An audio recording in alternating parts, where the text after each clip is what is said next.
flying together. Working together. Living together. Ça se passe dans le cadre de la transition énergétique, c'est très chic. Ça veut dire que d'ici 3 ans, tous les foyers, le vôtre aussi, madame, monsieur, tous les foyers seront dotés de nouveaux compteurs à gaz, électricité. Ces compteurs dits intelligents, on va voir pourquoi ils sont intelligents, présenteraient un intérêt double, économique et écologique. Seulement, voilà. Est-ce qu'il y a des effets sur la santé? Ça, c'est la bonne question. D'abord, tous les compteurs, c'est vrai, d'ici 3 ans, on est d'accord? Chantier énorme. C'est l'entreprise Enedis, anciennement ERDF, va devoir changer 35 millions de compteurs électriques. 2 millions ont déjà été remplacés à ce jour. Il s'agit de quoi? De moderniser évidemment le réseau. Ces compteurs, pourquoi sont-ils communicants et intelligents? Parce qu'ils vont enregistrer nos informations automatiquement. Plus besoin de relever soi-même sa consommation, par exemple.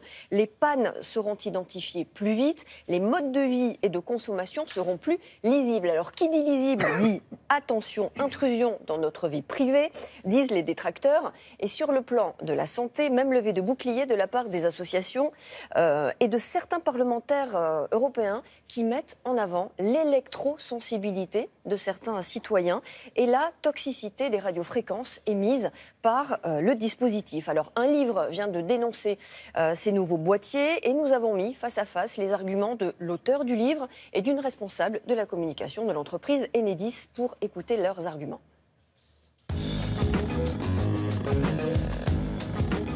On va remplacer effectivement 35 millions de compteurs. On en a déjà posé 2 millions qui fonctionnent sur le territoire. On les remplace par des compteurs Linky qui sont des compteurs communicants.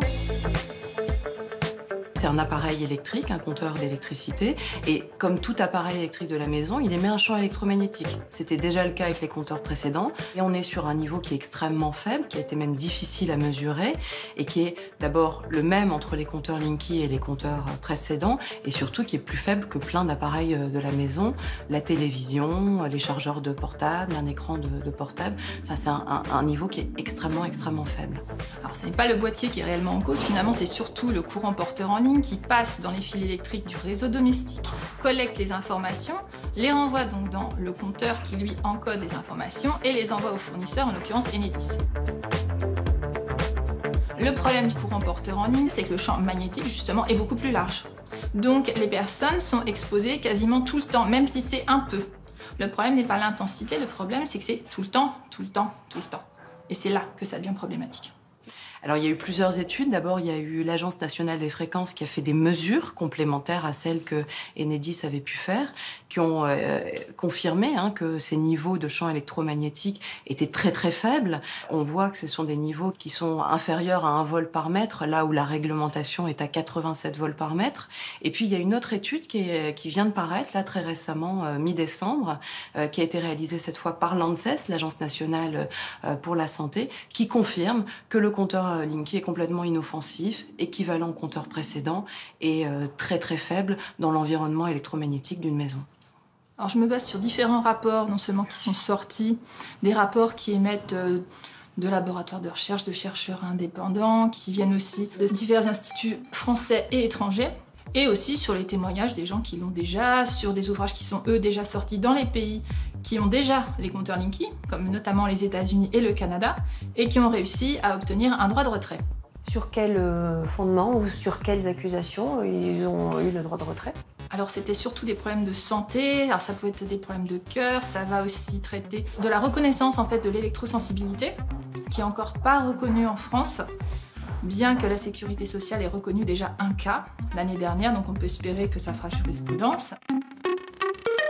Alors, il n'y a pas un organisme officiel de santé ici en France qui peut statuer sur cette affaire? Et oui, on attendait justement le compte-rendu de l'ANSES. L'ANSES, c'est l'Agence nationale de sécurité sanitaire. On attendait son rendu, et bien c'est fait.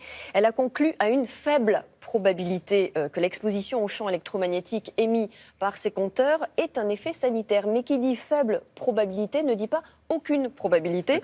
Donc, certains parlementaires européens demandent une étude contradictoire et les détracteurs dénoncent un seuil maximum réglementaire trop élevé de radiofréquence. Parce qu'on dit c'est en deçà des seuils. Mais si les seuils réglementaires sont trop élevés, eh ben, la règle est faussée. De toute façon, on en reparlera d'ici 3 ans. C'est sûr. Merci beaucoup. La météo maintenant avec Nathalie Riouet.